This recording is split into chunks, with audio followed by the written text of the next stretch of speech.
Welcome everybody. Thanks for joining us today. Our last session of the Springboard to Summer Virtual Conference, but last but certainly not least in any way. I'm sure you're gonna have a great session here. Just want to make sure everybody is in the right place. We are growing summer programming with school gardens.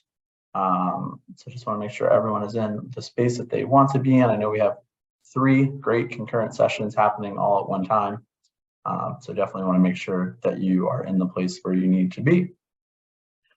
Quick note for those who are Kentucky attendees, if you are here to earn some training credit through ECE Trust, no need to sign in or anything like that. You will receive a certificate of attendance from me early next week that you'll be able to use to submit to ECE Trust to earn your training credit. So no need to check in or sign in at all right now. Other than that, looks like we've got everybody in, everybody's getting their audio all turned on, all those good things. So I'm going to hand it off to Mackenzie to get us started. Yeah, thanks, Tom. So hi, everybody. We're really excited to be here with you this afternoon. And now that it kind of feels like spring outside, it's a really great time to talk about some school gardens, which is what we're going to talk about today. So first, I wanted to take a moment and let some of my co-presenters introduce themselves. So I'll just introduce myself real quick. My name is Mackenzie Fox Potter, and I work for the Kentucky Horticulture Council. We are a member of the Kentucky Farm to School Network and have been working with the University of Kentucky on a special project with school gardens. And so we're here today to talk to you guys about that project and give you some tips and tricks for school gardens during the summer. So with that, I'll turn it over to Kendra to introduce herself. Thank you, Mackenzie. Hi, everyone. My name is Kendra Unaratak, and I'm a registered dietitian working in the University of Kentucky Department of Dietetics and Human Nutrition as the Director of Community Outreach. And in the department, we focus a lot on experiential learning and students' hands-on learning, working with the community. And so that's how Mackenzie and I got started with this collaboration. And we're excited to share all the exciting things and what we've learned. So thanks for having me. And lastly, it looks like JB is here. So JB, if you want to introduce yourself to the group, that'd be great. Yeah, hi everyone. My name is JB Pitts, and I was an intern with the Kentucky Farm to School Network through this project and with the University of Kentucky. Still helping out a little bit with that, but I'm also now a garden educator at Liberty Hall Historic Site in the state capital of Kentucky. So that's where I'm tuning in at from today, and I'll talk to you a little bit about challenges in the education program that we did at UK. Great, thanks JB. So we will have another one of our interns joining us a little bit later in the session to talk about the project. We wanted it to be very intern-led by the interns that we've worked with, but they have busy schedules and classes, and so Kendra and I are here to talk about some of the background of the project, and then you'll get to hear from the really cool interns that we've been working with. So our presentation is going to focus on growing summer programming with school gardens. So I have a poll that it'd be great if you could launch this, Nelson. We want to know if you've ever worked with a school garden. So the options are yes currently, yes in the past, or no. So we'll give everybody about 30 seconds to get your answers in.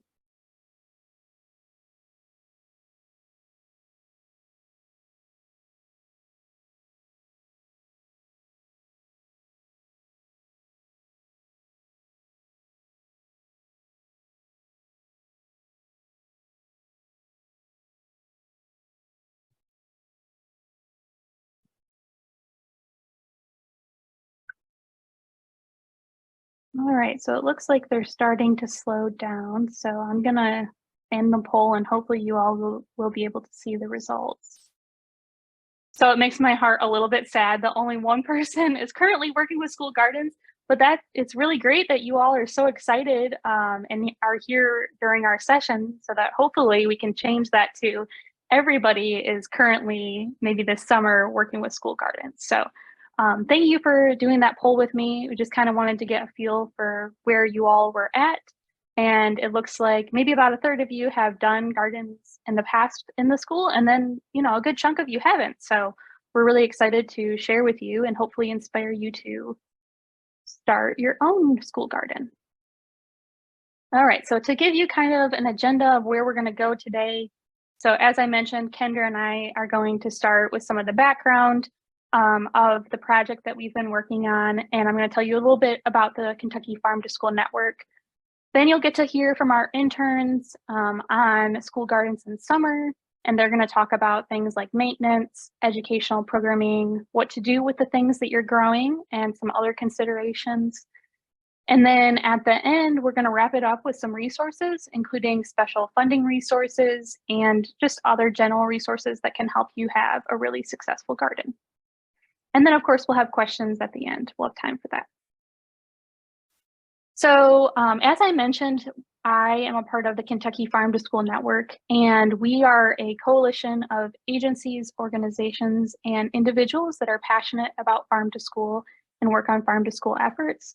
And if you're unfamiliar with what farm to school is, it encompasses three main aspects, one being school gardens, but others being serving local food in the cafeteria, and the last one being ag and nutrition education.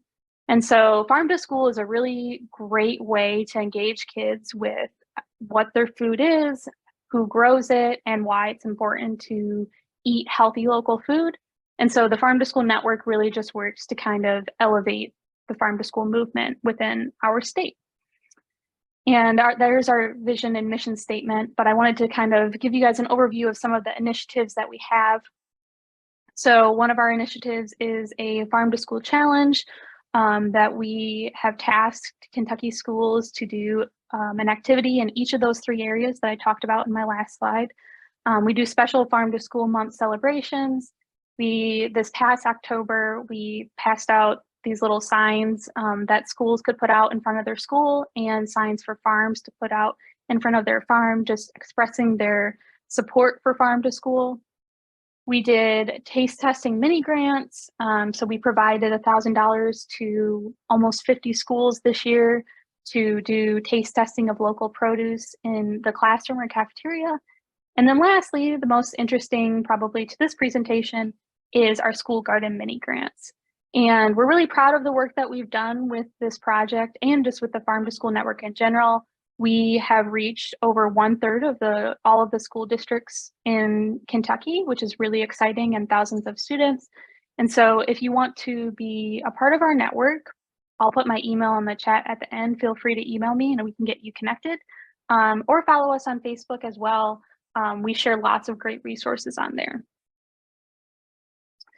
All right, so getting into what we really wanted to talk about today, which was school gardens. So I like to think of school gardens as a learning space for students to grow, and not only to grow like fruits and vegetables and plants, but also to grow in their social and emotional well-being, to grow in their knowledge of where their food comes from. So it's a really great opportunity to engage our students in outdoor activities and helping them learn about where their food comes from. And I think while we may think of a school garden as being kind of that traditional in the ground or raised bed garden, it can look a lot of different ways. So there's some really awesome indoor hydroponic tower gardens, which I think in the next slide I'm going to show a picture of.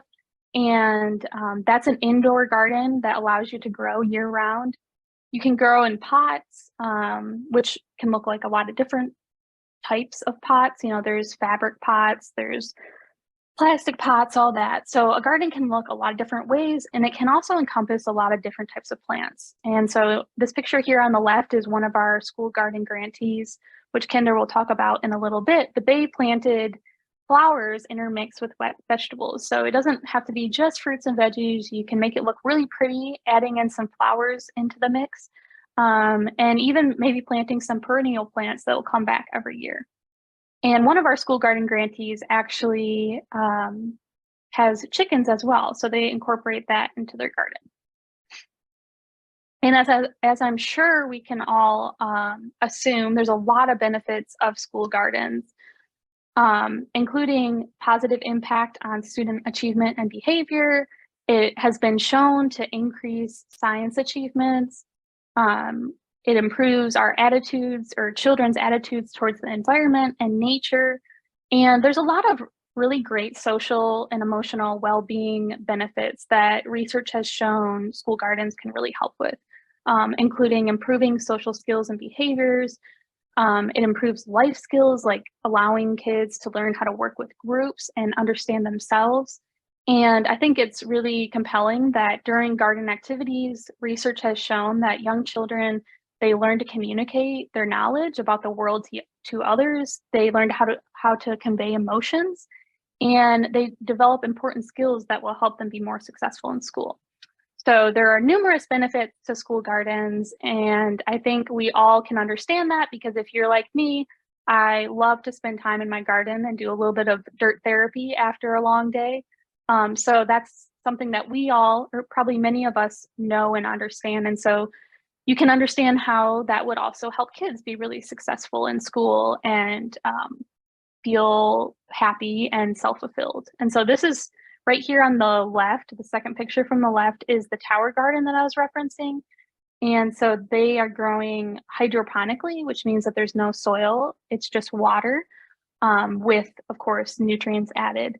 And they can grow year-round herbs, greens, mainly those two things. I guess some do sometimes try to grow tomatoes, but things that I've heard work best with a hydroponic garden are leafy greens and herbs.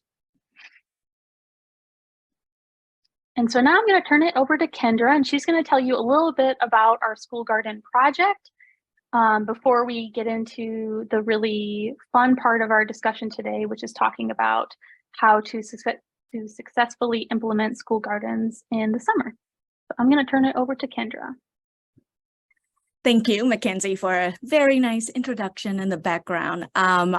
I won't take too much of your time, but just to kind of give a very, quick introduction to our project and how this collaboration is unique. And so, as I've mentioned, I work in the Department of Dietetics and Human Nutrition, and I work with a lot of students, being the community outreach director, really connecting students to the community resources and a lot of projects that they can learn. And so this is unique in the sense that our students, both undergraduate and graduate students, majoring in dietetics, nutrition, or nutrition and food systems, are then given this opportunity to work with Kentucky Horticulture Council and a lot of our other partners and the schools to then, work on this school garden implementation and maintenance and research aspects of things all together. And so it's win-win situation in a sense that where our own students at the college level in the higher ed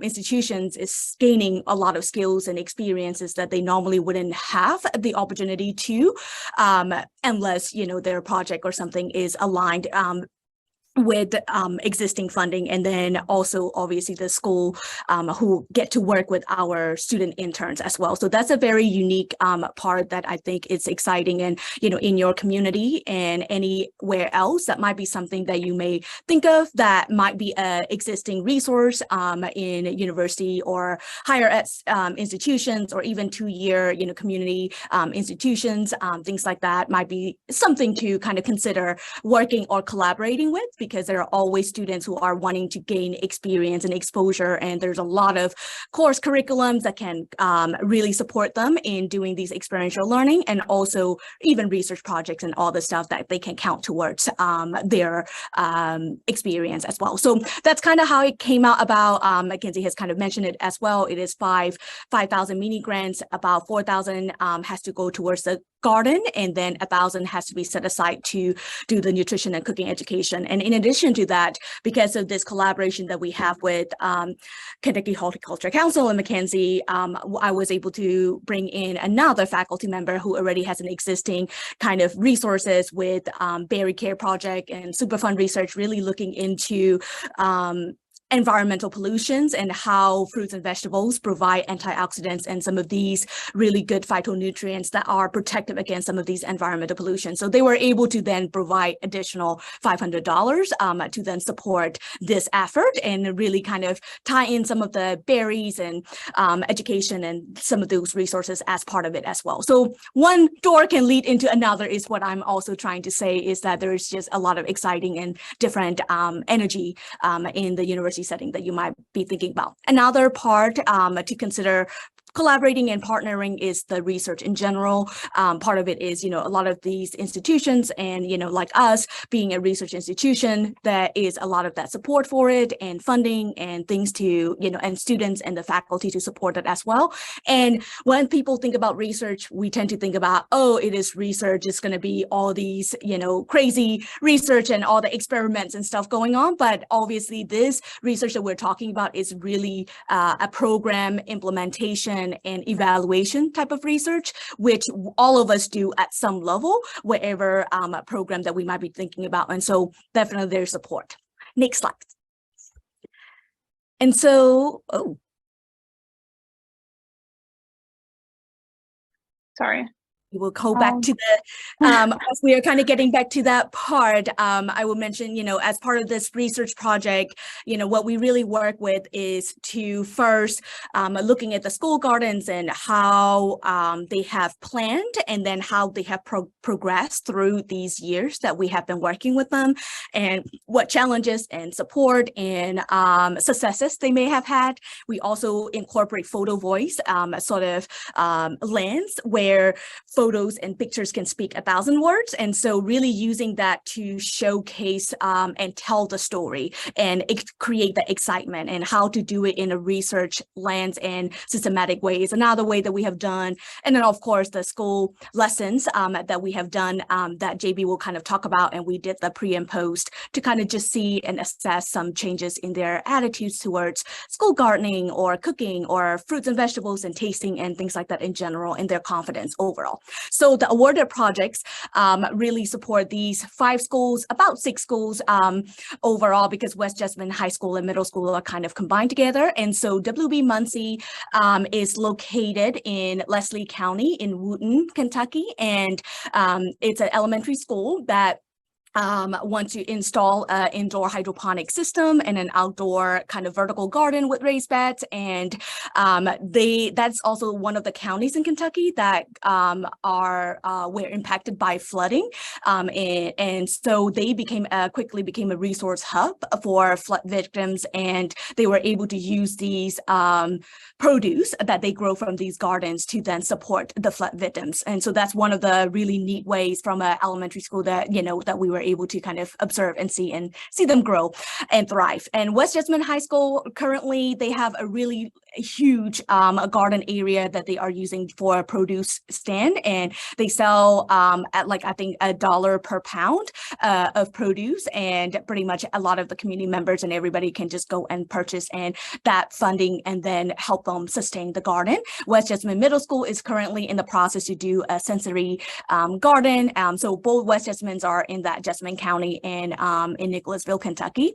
And then Johnson Central has both middle school and high school in Johnson County and in Paintsville, Kentucky, and they are wanting to grow a variety of fruits and vegetables through ag classes that they have, and then FCS classes will then do a lot of value-added processing to then be able to share it with their community and then sell as well. And Kingston is another elementary school in Madison County in Berea, Kentucky, and that's what Mackenzie has shared as well, with a mix of vegetables and produce and herbs and also flowers. And so it's really aesthetically pleasing, visually appealing, attract a lot of people as well, and kind of a talking point almost, because it's literally right when you come in, you see that. And so, and in addition to that, they also did a garden that is intentionally designed to be accessible to those with mobility limitations, being on wheelchair. And so really a lot of these schools are not just thinking of school garden and let's make these food and send it somewhere or use it as part of a cafeteria, but actually thinking outside the box and really being a resource to the community. So that's something that you could always explore. So now I'm going to move it and send it to JB to cover the rest. All right, thank you, Kendra. So when I started working with this project with Mackenzie and Kendra and some of our other interns, I was working on my master's degree in nutrition and food systems at the University of Kentucky.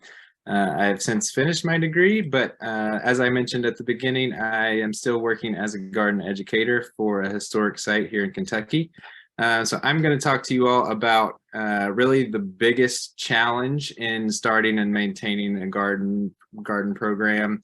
And then I'm going to go into some of the ways that we incorporated education into our garden program and some of the alternative ways that you may be able to do that in your own programs. So if you want to move to the next slide. All right, so the biggest challenge for maintaining a garden, especially a school garden, is maintenance during the summer. Of course, the summertime is when we typically think about this is the prime time to grow foods. This is when you're really going to get a lot of your good crops. This is the best weather for growing things. But at least for a school, no one is there in the summer, or at least no one is there all summer. I know we had one program specifically who they started planting stuff with a summer school program that they had in June. But they didn't run summer school for the whole entire summer. So they got to July and August when all of the things were ready to be harvested. And they had one teacher who was running the program, and she was the only person that could be at school to harvest any of that.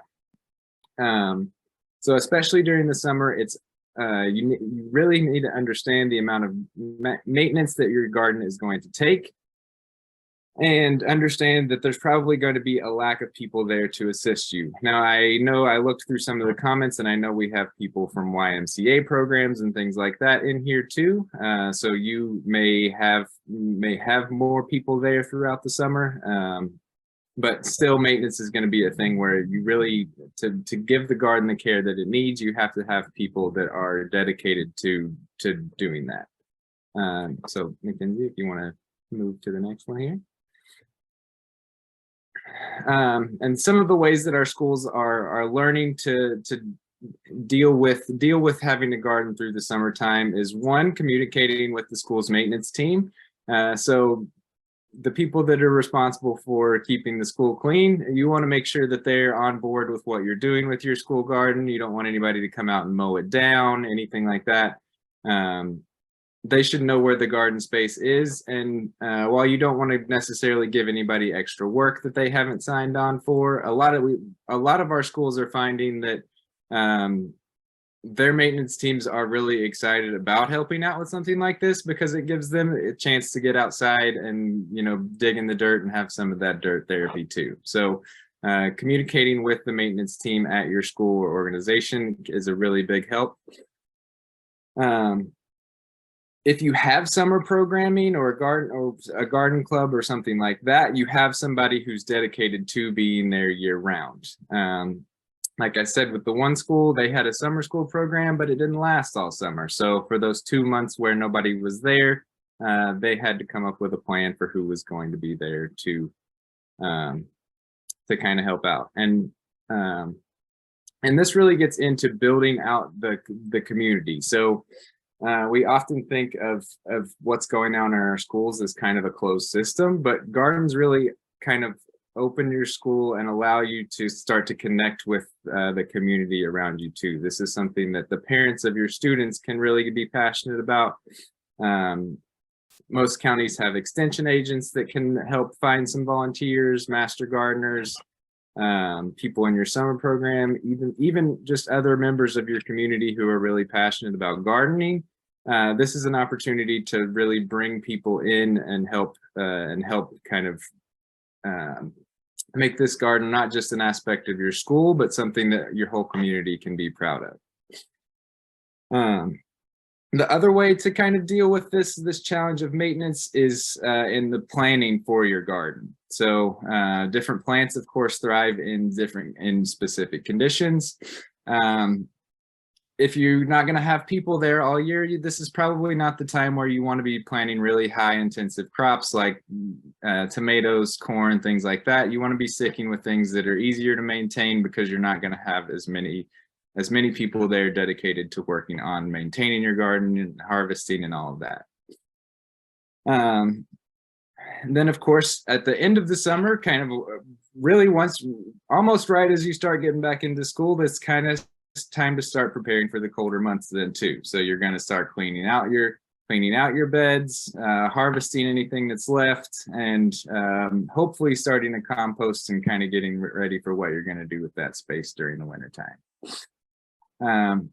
One other tip, and this is something that one of our elementary schools has recently is trying out this coming summer, is to have volunteers that most likely from school families that are willing to sign up to cover your watering and weeding and all of the things that need to be done in the garden on a specific day of the week when your schools aren't in session. And again, this just kind of gives the school, gives your students more of a role in the garden that really helps them think of it not just as something that happens at school, but it's something that can be part of their life all the time. And if we can move to the next one. So like I said, just to reiterate, there's different plants and they really require different levels of maintenance. If you're going to grow things like tomatoes, corn, things like that, it's going to need a lot more care. It needs to be harvested frequently. You've got to make sure that your cages and things like that are staying up. Make sure you want plants that aren't too difficult to weed or aren't overly prone to disease or pests.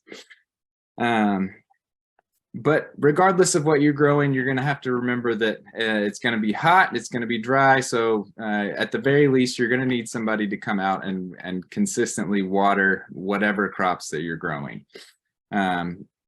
An idea for what to maintain through the summer months is something like herbs. This allows you to come into the year with things ready to go. And maybe once you start growing some of those vegetables, you can do things like salsa, pizza sauce, things like that. And if we can move on. But once you get your garden started and up and running, there's so many opportunities to incorporate it into education. And this can be things like Mackenzie said with socio-emotional learning, but it also is incorporated into things like nutrition, just general science, even math, if you get into, the ways that we use food and how to measure different foods when we're putting together a recipe. And there's really lots of different depths that you can go into in the level of education that you're doing. You all kind of saw what some of our different schools were doing. They're incorporated into FFA programs, into family and consumer science programs. For us as UK and the Farm to School Network, we were working with schools over a period of 5 weeks. They would get one lesson from us a week. And with that amount of time, you're really not, you can't expect to turn anybody into a farmer or even teach them how to intensively garden. Our goal was really to bring kids around and increase their interest in being outside, get them an idea of where their food is coming from, and hopefully try some new foods and gain more confidence in tasting different foods. The education program that we used, Mackenzie, if you want to go to the next slide. The education program that we used was derived a lot from the Edible Schoolyard project that was started by California, Berkeley. And the reason that we chose this curriculum specifically is that it's an inquiry-based education program. And this differs from the way that teaching typically happens in a traditional classroom. We tend to say that traditional teaching is the sage on the stage model. So you're up, you have all of the knowledge, and you're trying to pass this on to the students around you. in inquiry-based education, we talk about being the guide on the side. So we are allowing these programs to be student-led, having kids explore the garden space or the kitchen space and bring in their own experiences and tie the new material that we have to what they already know. So to give an example of this, one of the lessons that we do with students was called it was about plant parts. And so going into this, of course, most of our students have this idea of you know, an apple is a fruit, but the goal of this specifically was to see that an apple is not just a fruit, it's an entire plant. And by allowing kids to kind of explore this with the knowledge they already have of that an apple is something that tastes good, they get to kind of explore the whole plant and see not only the way that, you know, what this apple does for an apple tree, but the way that the apple tree exists within the entire environment around it.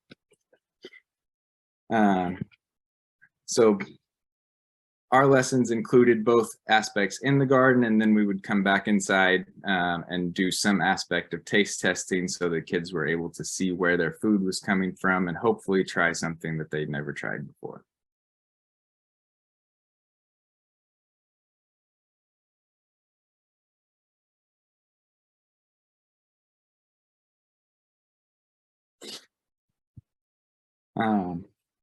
So as I said, this is really just one way to do it. And it was for us kind of informed by the fact that we weren't going to have as much time with students as, you know, the people that are going to be there every day are. The ways that we were trying to teach using the gardens is much different than the ways that our schools are trying to teach. And so there's lots of different options for things you can do. This can be as entire camps over the summer that are dedicated to learning how to garden.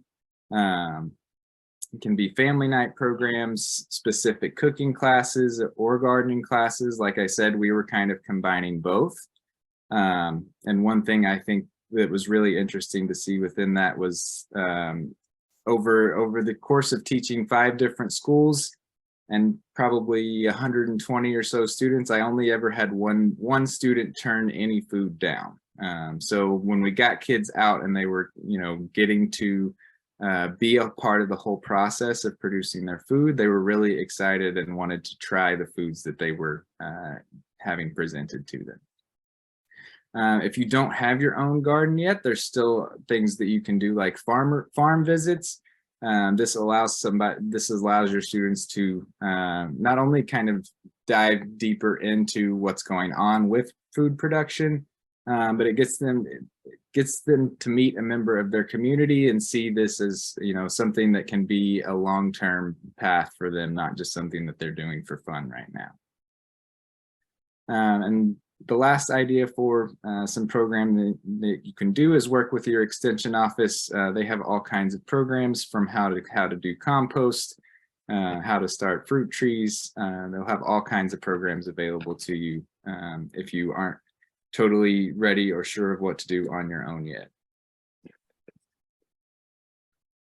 And as it says along the bottom here, there's all kinds of resources out there specifically. We didn't start from scratch to make our own curriculum we were teaching. There's so many resources out there that we were able to find this edible schoolyard curriculum and really kind of change it to meet the needs of our different schools. So we were working with age groups from kindergarten all the way up through high school. A lot of different ways to teach that and a lot of different things that you can incorporate in there.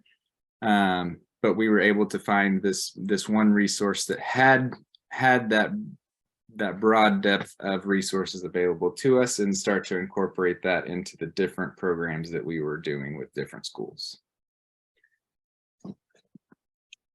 And Great. with that, Thanks, JB. if Nick is here yet. How's it going, everybody? Sorry about that. I just got out of an exam, but so here we've got some examples of what various schools have been doing with their extra produce. So the first example on the left is at West Jessamine High School, and every day with their produce, they were selling it to the local community. This is literally on their campus. It's right next to the garden, so they can actually see where everything's getting grown while they're purchasing their fruit. The second example is here at WV Muncie. I think this was our first time teaching together. We were making fruit leathers this day. But we've had other examples of, like at Kingston Elementary, they've used their tomatoes and peppers for salsa.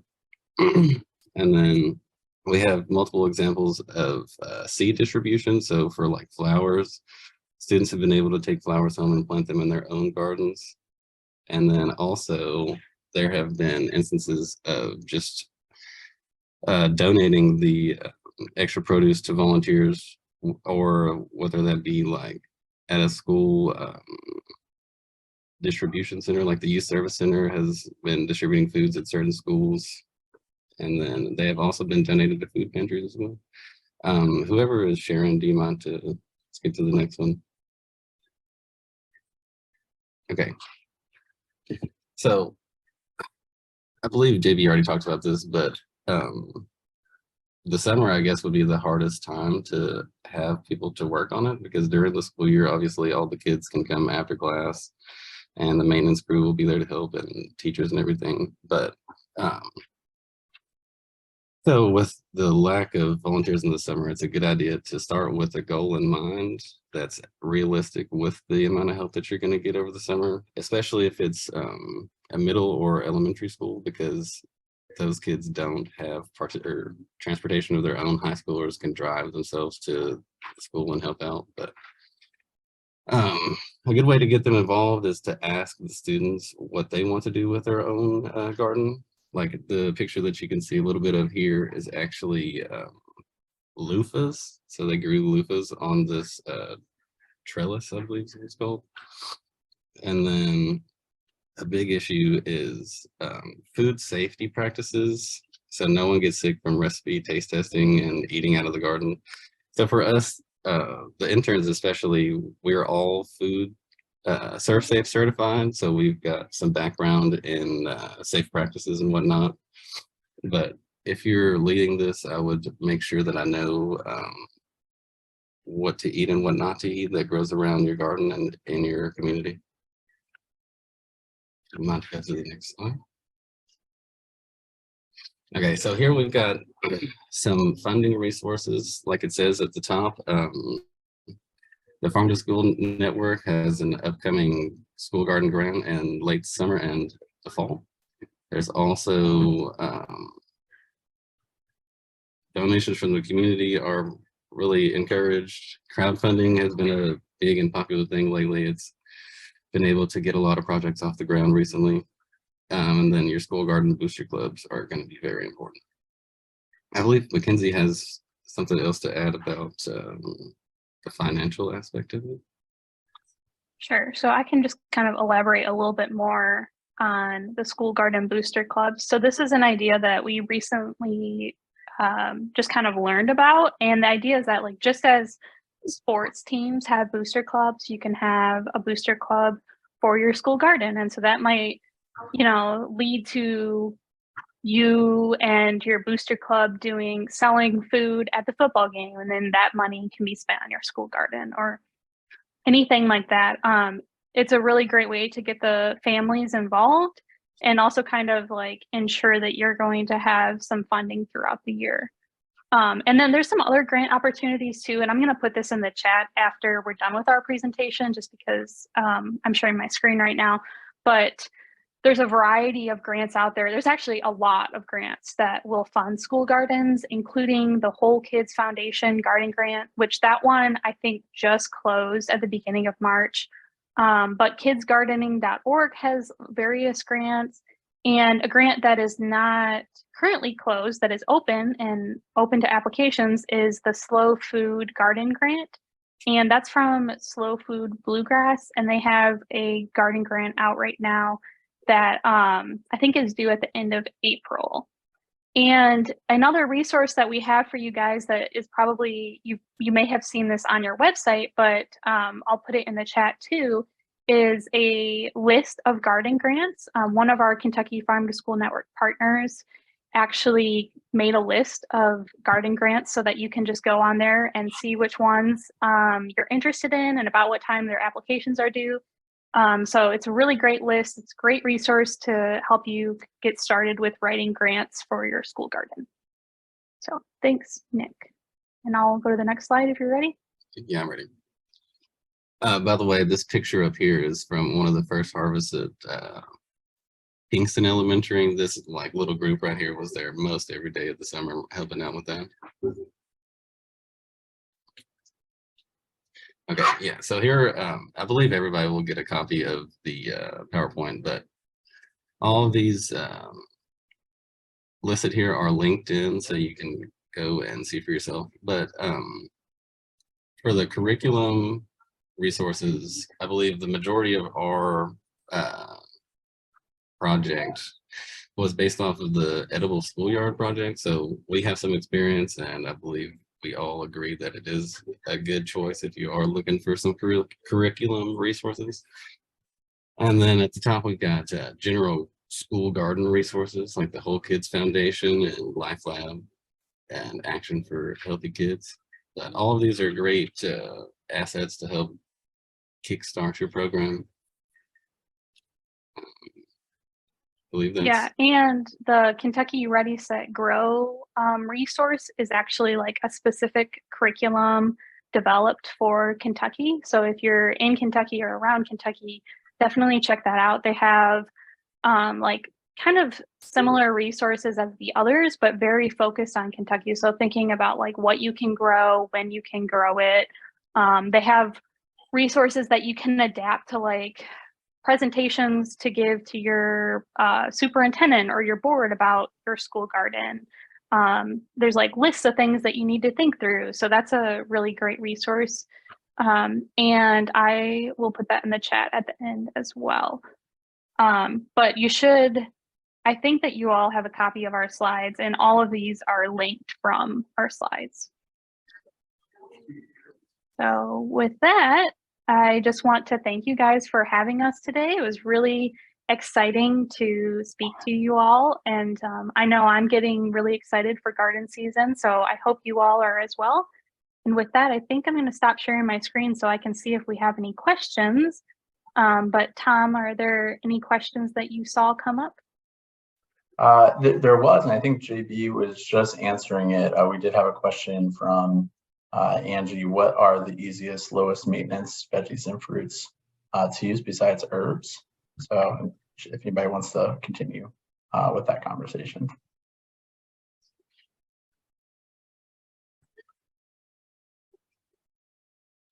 JB, do you want to elaborate a little bit on that? I saw that you put an answer in the chat, but maybe just kind of walk people through it.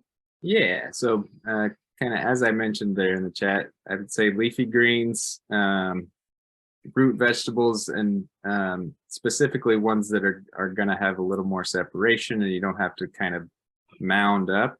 Things like potatoes and sweet potatoes, while we think about that as something that kids really love, really take a lot of effort to produce new ones. So root vegetables are great because they kind of stay under the soil and they are good for keeping out other weeds. But they're not all easy to do. So some of the ones that I mentioned there, and then squash are ones that you can do over the summer that will be producing like once you get back into the school season. So I know one of our schools grew 500 pounds of pumpkins, and so everybody got back to school for the fall, and it was about we're approaching Halloween time, and they had all these pumpkins ready to go. So it's one that's pretty easy once you get it going, and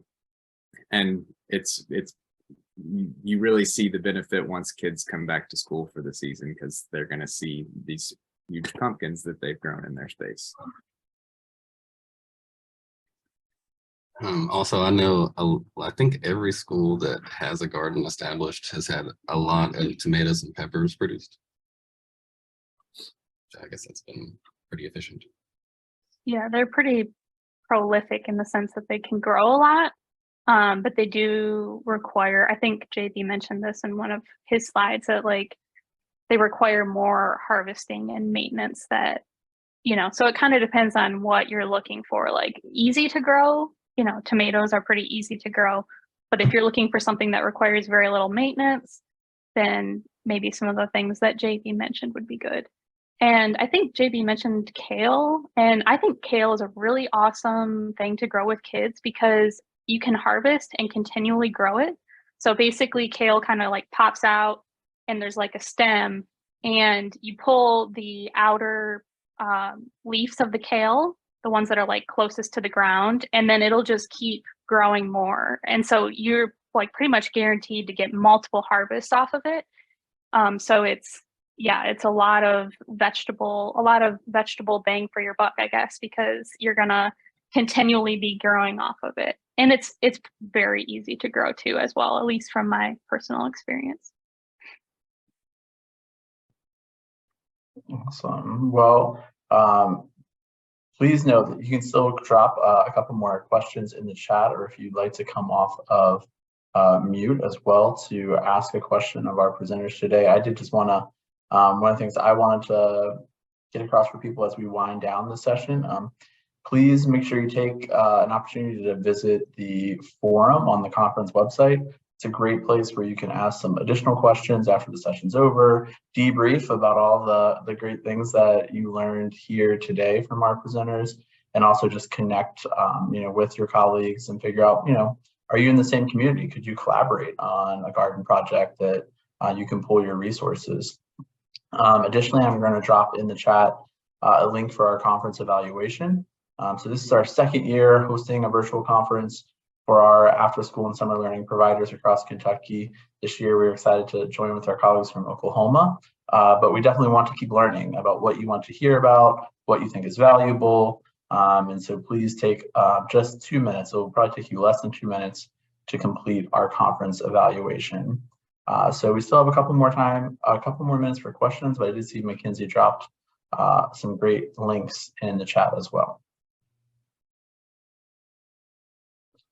Yeah, so I just put like our Facebook link in the chat, as well as Edible Schoolyard, which, as JB and Nick reference, is a really great curriculum. And they have so many different lesson ideas, so definitely check them out. And then I put some of our gardening grants that we talked about today in the chat as well. And I will put my contact info in the chat if you have any questions or want to talk offline. And Kendra and JB and Nick, maybe you guys can put yours in the chat too, in case they're interested in your all's feedback about school gardens. Yep, I will share as well. And one thing I was gonna mention as well is to think about what was like taking pictures and recording and sharing with the community, but also to really track your garden impacts, I guess, in that sense, even if it is observed kind of behaviors with the kids that you're seeing, or the moral boost that you might have with the community or the family, or you heard word from other people asking about this. Any of those information you have could be really valuable, especially if you're applying for those garden grants and to sustain and things like that. So that's something that I feel like sometimes, it takes, while you're growing and planning and trying to get everything running, it is something that can fall out of our radar and put in the back of our head, and sometimes we just couldn't get to it. But if you could think about that and plan ahead, and even just making quick notes or spark notes on your phone and just taking some of these pictures can really mean a lot, especially if you're trying to, do crowdfunding or any of those donations and ask and fundraising could really become beneficial. So that's one thing that, you know, from my brain and being in the institution and whatnot, I always like to kind of push for those evaluation and stuff like that. So definitely I'm here as a resource for some of these aspects, and we do have an ongoing Qualtrics that we can also help keep track as well. And so if you're planning on doing that and you just don't know, or, you know, whatnot, we can definitely share some of the resources where we are using it to keep track online and can all easily download and stuff like that. And another thing I will also mention is with the nutrition education program from our University of Kentucky, we're also planning on developing a toolkit. It's kind of more specific to Kentucky and really I guess addressing some of the gaps from other toolkits of school gardens or gardening in general with children. And so that will be, I would just put that on your radar to check in with us, or, you know, check in on some of those websites that, especially that Kentucky Grow, you know, Set Grow website, and those will be in the books to come. And definitely with the Kentucky Horticulture Council, we're also planning on doing some of these resource guides that we hope to have more of that coming out in the next few months, hopefully.